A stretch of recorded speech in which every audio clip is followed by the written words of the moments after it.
Lynn Toubiana et Marie-Christine Point, bonjour. Bonjour. Bonjour. Vous avez publié aux éditions L'Harmattan un recueil de nouvelles de porte en porte, histoire parisienne. Alors pourquoi ce titre est-il évocateur justement de cet ouvrage?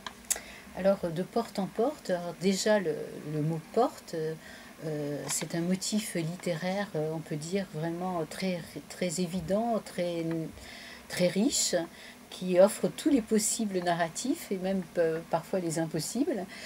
Et puis l'expression de porte en porte, c'est un peu un jeu de mots avec l'expression de port en port ou d'aventure en aventure, comme dans la chanson de Serge Lama.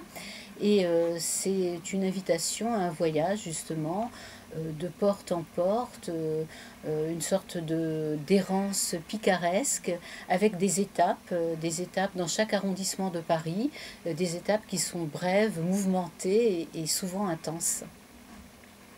Oui, je dirais que c'est un voyage à travers Paris qui a pour prétexte les portes. Et les portes étant évidemment, comme l'a dit Lynn, très fortes d'un point de vue symbolique, puisqu'elles peuvent être soit ouvertes, soit fermées. Et on s'est référé beaucoup aussi à toutes ces expressions toutes faites de portes closes, de portes ouvertes, etc. Et on s'aperçoit qu'à travers ces portes, le cheminement à travers Paris, qui passe par les portes, nous permet d'accéder finalement à une dimension humaine particulière. Il y a des portes qui, en étant poussées, vont permettre de rencontrer d'autres personnes, ou bien au contraire de vivre des choses plus intenses ou différentes. Alors chaque arrondissement donne lieu à des histoires dans votre ouvrage. Qu'est-ce qui juste les caractérise entre guillemets respectivement? Oui, alors on a des histoires effectivement différentes. Pour ma part, ce sont des histoires surtout autofictives, plus ou moins réalistes, plus ou moins romancées, aussi dans des registres différents. Ce sont des histoires parfois sombres, profondes, mais aussi des histoires plus légères, plus radieuses, plus souriantes, je dirais même parfois plus chantantes, puisqu'on fait pas mal référence à la chanson dans ces histoires. Et d'autre part, j'ai eu le souci dans mes histoires, celle de Donna, qu'il y ait à chaque fois une portée symbolique différente.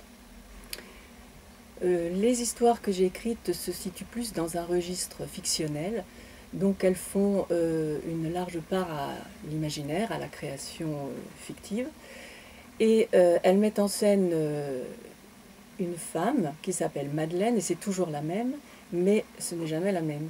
C'est-à-dire qu'elle porte le même nom, mais elle représente différentes parties d'un destin, qui peut être le destin de n'importe quelle femme. Et c'est un peu là, ce qui différencie et qui réunit aussi nos deux parties. Alors pour revenir un peu plus sur le titre, quelle est la symbolique de ces histoires de portes? Alors, pour Donna, ces symboliques sont véritablement diverses et variées, et en même temps, elles ont une portée symbolique universelle, parce que qui n'a pas poussé la porte du désir, la porte de l'amour, la porte de la vie, la porte de la mort, la porte du bonheur, la porte de l'engagement, la porte de la connaissance. Vous voyez, il y a donc plusieurs symboliques qui se croisent aussi dans ces différentes histoires. Je dirais que la porte, c'est plutôt l'expression matérielle d'un espace à franchir. Et les portes sont des portes qui vont faire, donc, comme je le disais tout à l'heure, pénétrer dans un autre monde. Mais certaines de ces portes n'existent pas. Par exemple, dans une de mes nouvelles, il y a la porte qui sépare la coulisse d'un théâtre du plateau du théâtre, et ce n'est pas une porte, c'est justement cet espace béant que les acteurs doivent franchir. Et c'est un petit peu représentatif de ce qu'on voudrait représenter avec la porte, c'est-à-dire le passage d'un endroit à un autre. Alors est-ce que justement la porte ou plutôt ce passage peut être considéré comme un personnage à part entière dans Oui, ces nouvelles? la porte, donc il y a Donna, Madeleine, d'autres personnages aussi dans ces histoires, mais le personnage de la porte, c'est vraiment un personnage à part entière, un personnage matériel, il y a une matérialité de cette porte. Elle a un caractère tangible, elle est maniable, et puis elle est associée aussi à tous les accessoires essentiels, à savoir les clés, bien sûr, la serrure, les tags, les affiches, la mezouza que l'on applique sur le linteau d'une porte dans une maison juive. Il y a comme ça beaucoup de, de choses qui distinguent ces portes les unes des autres. En plus, il y a la porte, des portes ordinaires, mais aussi des portes célèbres, comme la porte de la Sorbonne, par exemple. Voilà, il y a la grille de l'ascenseur, il y a la porte du jardin.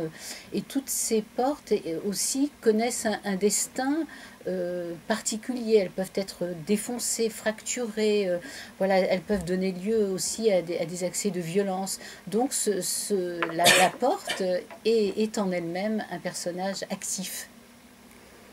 Bon, je pense que là, Lynn a dit à peu près tout sur la matérialité de la porte. J'ai pas grand-chose à rajouter.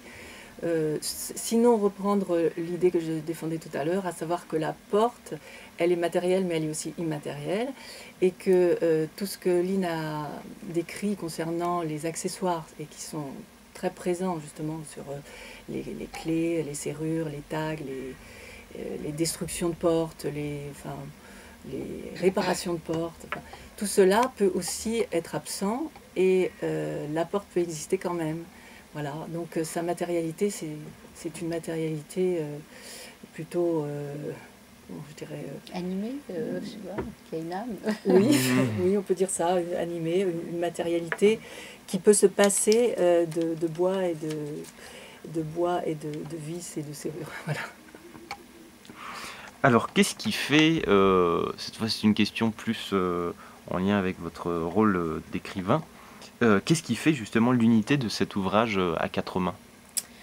Alors l'unité, c'est d'abord tout ce décorum parisien, théâtral aussi, avec la porte. Il y a toute cette mise en scène, on va dire. Et puis aussi ce que Henri Raximov appelle dans la préface qu'il a écrite à notre ouvrage, le doublement d'art. C'est-à-dire que dans toutes nos histoires, il y a beaucoup de références à la littérature, bien sûr, mais aussi à la peinture, à la musique, à la chanson, pour moi surtout au cinéma. Et ça donne donc toute une intertextualité qui fait qu'il y a une sorte de liant, de polissage, de vernis significatif à cet objet qui paraît un peu parfois hétéroclite ou baroque, qui est notre assemblage d'histoires très différentes. Et puis je pense aussi que finalement, ces nouvelles qui sont des nouvelles de la vie, qui présentent deux personnes traversant certaines épreuves ou rencontrant certaines formes de vie qui évoluent au cours du temps, finalement sont assez identiques, bien que nos deux textes soient un peu différents dans le genre, puisqu'il y en a un qui est plus autofictif et l'autre qui est plus fictionnel. Finalement, on retrouve toujours des moments du destin, des parcelles de vie, et elles finissent par se recouper, puisque une vie, aussi mouvementée soit-elle, c'est toujours une vie, et on y retrouve toujours les mêmes sentiments et les mêmes personnages.